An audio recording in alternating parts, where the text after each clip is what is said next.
மாண்புமிகு பேரவைத் தலைவர் அவர்களே, குறுக்கிடுவதற்கு மன்னிக்கவும். டிசம்பர் 2001 இது போன்ற ஒரு நிகழ்வு கடலூர் மாவட்டம் பண்ருட்டி பகுதியில் நடைபெற்று 52 நபர்கள் மரணமுற்று 200க்கும் மேற்பட்ட மிகுந்த அளவுக்கு பாதிப்புக்கு உள்ளாகி இருக்கிறார்கள். அப்போது உரிய நடவடிக்கை சரியாக எடுக்கப்படவில்லை என்று எல்லோரும் கருத்து தெரிவித்திருந்தனர். நம்முடைய பாமக கட்சி தலைவர் திரு ஜி கே மணி அவர்களும் நம்முடைய திரு வேல்முருகன் அவர்களும் அவையிலே இது குறித்து மார்ச் 2002 உரையாற்றியிருக்கிறார்கள். தற்போது இந்த சம்பவம் குறித்து என்னுடைய கவனத்திற்கு வந்தவுடனே நான் தீவிர நடவடிக்கை எடுக்க உத்தரவிட்டுள்ளேன். அது குறித்து நான் அனைத்து உறுப்பினர்களும் பேசிய பின்னர் விரிவாக பதில் வழங்குகிறேன். அப்போது சரிவர நடவடிக்கை எடுக்கப்படவில்லை. தற்போது உரிய நடவடிக்கை எடுக்கப்பட்டுள்ள காரணத்தால் இப்போது பேசுகிற உறுப்பினர்கள் அந்த நிகழ்வு குறித்து பேசுவார்களோ என பயந்துதான் இவர்கள் இன்றைக்கு திட்டமிட்டு ஒரு நாடகத்தை அரங்கேற்றிவிட்டு வீதிகளுக்கு சென்று விதிகளுக்கு புறம்பாக நடந்து கொண்டு மரபுகளுக்கு மாறாக குழப்பம் விளைவிக்க முயன்று வெளியேற்றப்பட்டிருக்கிறார்கள். ஜனநாயக முறையில் இந்த மாமன்றம் நடைபெற வேண்டும் என்பதில் தலைவர் கலைஞர் அவர்களும் நானும் அசையாத கொள்கை உறுதி கொண்டவர்கள். மானிய கோரிக்கைகள் மீதான விவாதத்திலே பிரதான எதிர்க்கட்சி உறுப்பினர்களும் கலந்து கொண்டு தங்கள் கருத்துக்களை தெரிவிக்க வேண்டும் என்பதில் கொள்கை உறுதி கொண்டவன் இந்த முதலமைச்சர். தாங்களும் பல கோரிக்கைகள் வைத்து மாண்புமிகு பேரவை முன்னவர் அவர்களும் பேசுவதற்கு வாய்ப்பு தரலாம் என பரிந்துரை செய்தும் முதலமைச்சராக அமைச்சர்களாக இருந்தவர்கள் இங்கே நடந்து கொண்ட முறை தவிர்த்திருக்கப்பட வேண்டியதுதான். பேரவை விதி 120 கீழ் பேரவைத் தலைவர் நடவடிக்கை எடுத்துள்ளீர்கள். அதில் நான் கருத்து சொல்ல விரும்பவில்லை. எனினும் என்னுடைய வேண்டுகோளாக ஒன்றை சொல்ல விரும்புகிறேன்.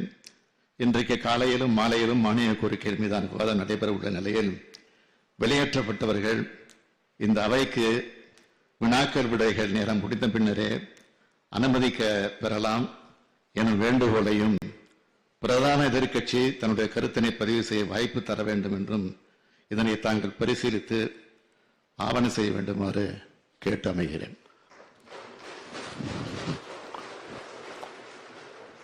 மாண்புமிகு முதலமைச்சர் அவர்கள் பெருந்தன்மையோடு ஜனநாயகத்தை பாதுகாக்க வேண்டும் என்பதற்காக எதிர்க்கட்சி உறுப்பினர்கள் இந்த கள்ளக்குறிச்சி விவகாரத்திலே பங்கெடுக்க வேண்டும் என்ற எண்ணத்தோடு மாண்புமிகு முதலமைச்சர் அவர்கள் வெளியேற்றப்பட்டவர்கள் அந்த தண்டனையை ரத்து செய்து மீண்டும் அவைக்கு வரவழைத்து இந்த விதி எண் 55 கீழ் கொடுக்கப்பட்டிருக்கின்ற கவன ஈர்ப்பு தீர்மானத்திற்கு சிறப்பு கவன ஈர்ப்பு தீர்மானத்திலே கலந்து கொண்டு பேசுகின்ற வாய்ப்பையும் கொடுக்க வேண்டும்.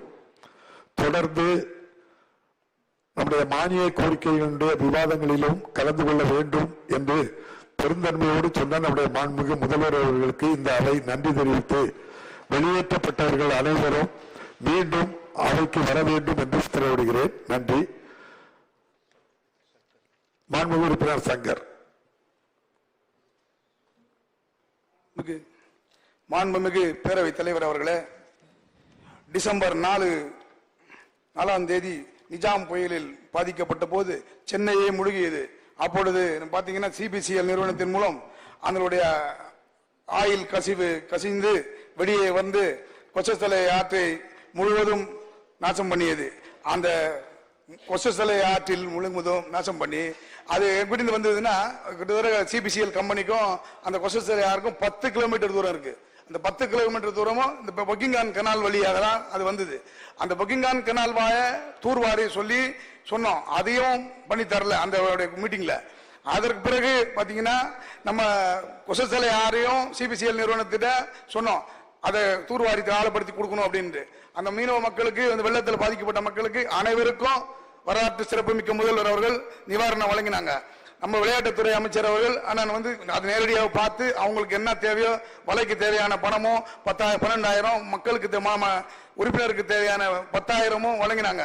எல்லாமே வழங்கி கொடுத்துட்டு கடைசியை பாத்தீங்கன்னா அது தூர்வாரி ஆழப்படுத்தினாதான் அந்த ஆத்துல ஒரு மீனோ எறாவோ நண்டோ எதுவுமே இல்லை.